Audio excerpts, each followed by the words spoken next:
أعوذ بالله من الشيطان الرجيم. Bismillah ar-Rahman ar-Rahim. In the name of the one most compassionate, most merciful, most kind.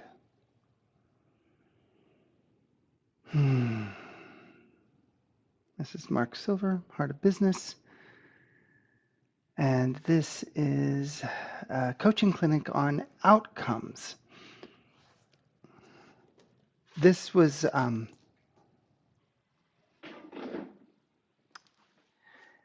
let's see, how do I want to introduce this?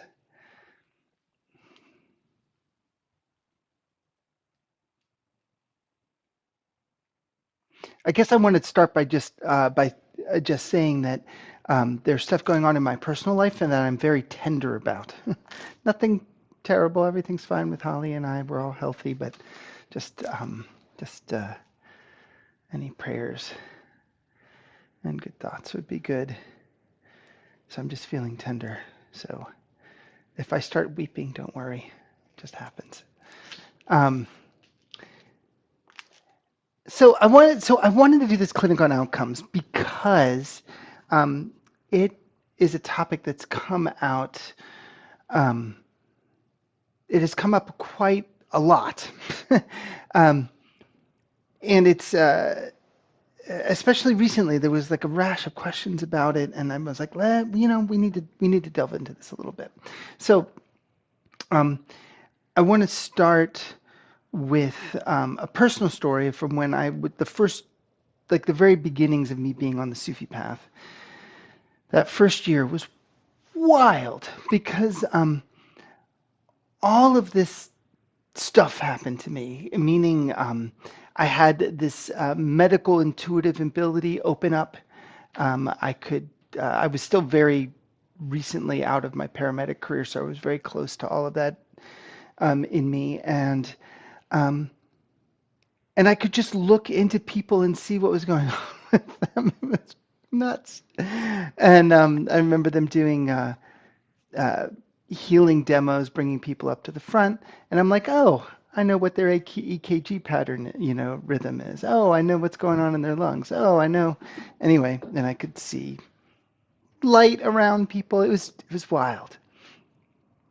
And before the year was out, it was all gone, just taken away. Whoosh, came by. All right. And what I understood was that this Ibn al-Arabi, Sheikh al-Akbar, the great Sheikh, Sufi saint,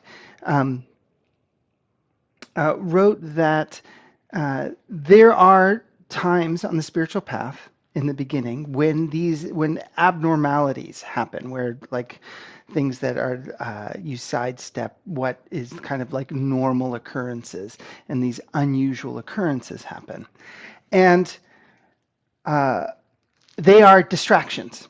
And in fact, they can be hindrances on the spiritual path because they can be very attractive, and they can distract you from the goal of walking towards the love and instead focus you on amassing power or unusual abilities, or becoming a Jedi or what have you.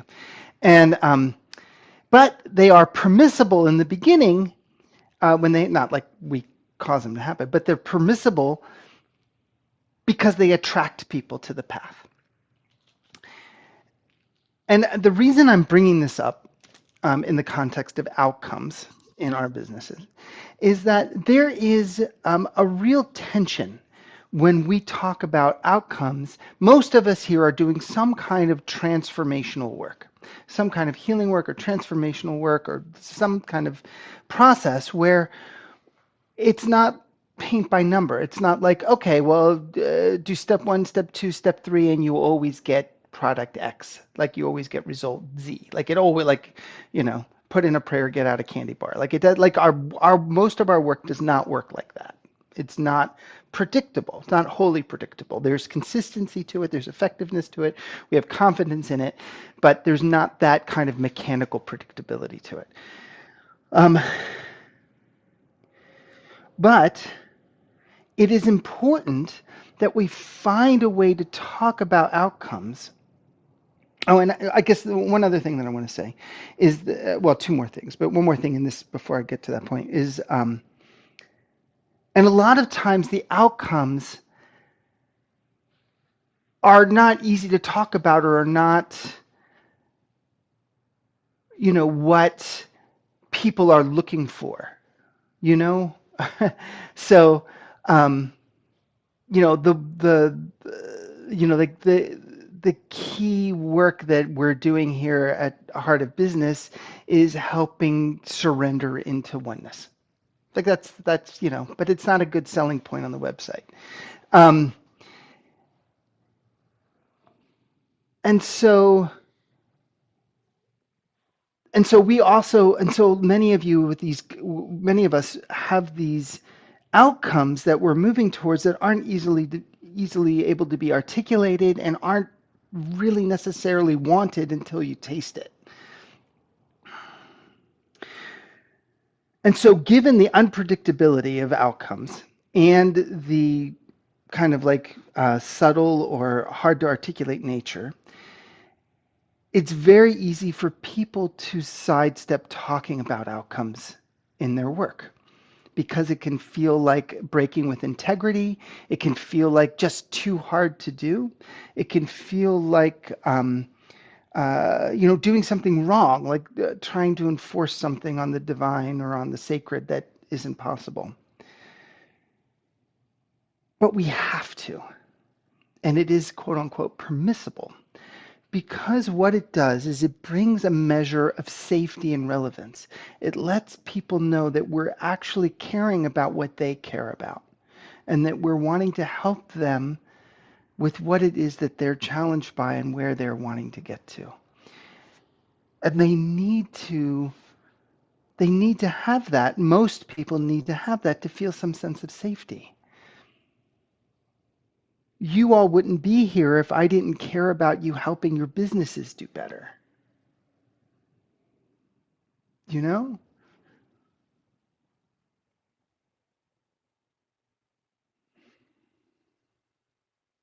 So that's one kind of context I wanted to bring in to this. There's one more piece that I want to say before we kind of leap into the clinic.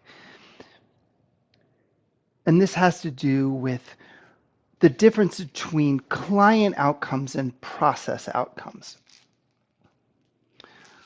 One of the places that, even when it's embraced, the idea of like creating outcomes, well, talking about outcomes is embraced. Many people stop at identifying process outcomes. And a process outcome is it's something that is wanted from a practitioner perspective, but it doesn't speak to what it is that the client wants. So for instance, I was working with someone recently. This happens 1,000 times. So if you think it's you may be right, but it's also 20 other people or 100 other people. So outcome is identifying the root causes of the issue, some version of that. That may be true, and that may be important, but it's part of the process.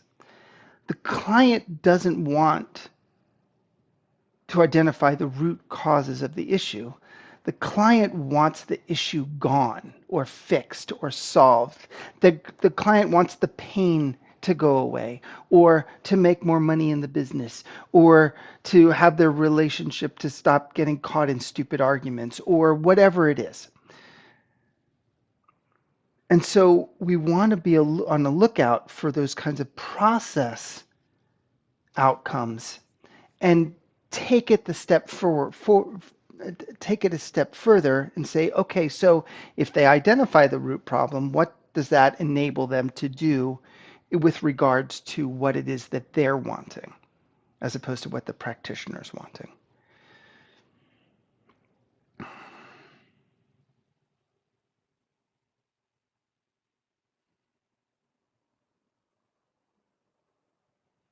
Yeah, and this is what I wanted to how I wanted to frame this discussion around outcomes.